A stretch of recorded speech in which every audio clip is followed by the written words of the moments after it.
With sledgehammers and power tools, the Islamic State took the destruction of another kind, smashing 3,000-year-old artworks and burning manuscripts in museums and libraries in Mosul.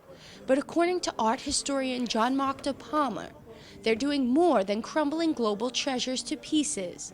They're taking a hammer to civilization. When you're an invading force, you come in and you want to erase those people. You want to make sure they're not around. So in order to do that, you take away their cultural icons, and the library is one.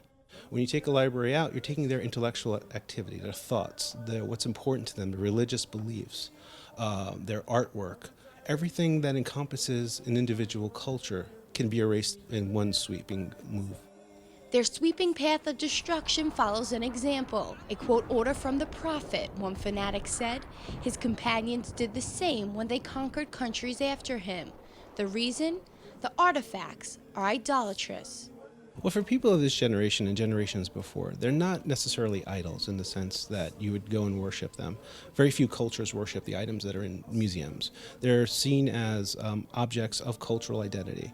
They're statues that represent a god, Baal or whomever, and you'd go there and see the stylistic qualities of that piece, see something about the artist, and you'd learn something about the culture behind the creation of it.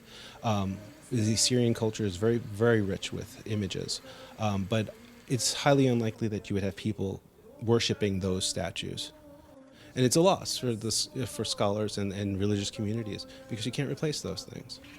Books are also on the Islamic State's heresy list. Militants blew up the Mosul Public Library, sending 10,000 books, manuscripts, and treasured antiques like an astrolabe and sandglass into flames. Not just a book, it's beyond a book, it's an identity. They represent moments in time. They're achievements that a population or a culture has gotten to.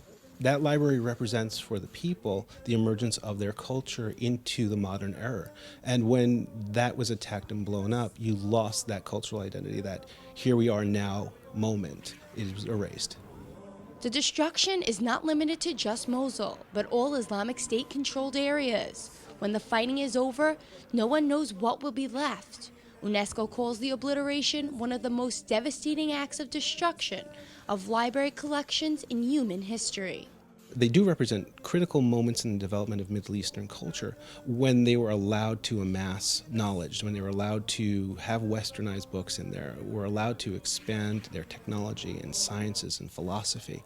And by taking that away and replacing it with something that's dark and foreboding is actually very scary. In the wake of this destruction, many Iraqis have evoked a popular saying about the loss of non-human objects. May the books be a sacrifice for the people. Reporting for Currents, I'm Michelle Powers.